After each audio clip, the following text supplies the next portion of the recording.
నమస్తే, welcome to TV 786. మైనార్టీల సంక్షేమమే మా లక్ష్యం.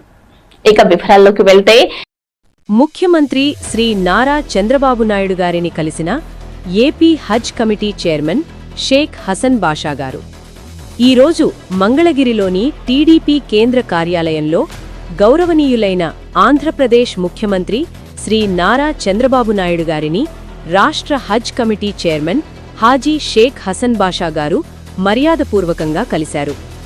ఈ నెల 18, 19 తేదీల్లో గన్నవరం విమానాశ్రయం నుండి పవిత్ర మక్కా నగరానికి బయలుదేరి వెళ్లనున్న హజ్ యాత్రికులకు వీడ్కోలు పలికే కార్యక్రమానికి రావాల్సిందిగా ముఖ్యమంత్రి గారిని ఆయన ఆహ్వానించారు. ఈ సందర్భంగా యాత్రికులకు ప్రభుత్వం తరపున కల్పిస్తున్న వసతులపై చర్చించారు. మరో బులెటిన్ అప్డేట్ లో మళ్ళీ కలుసుకుందాం. అంతవరకు చూస్తూనే ఉండండి టీవీ 786.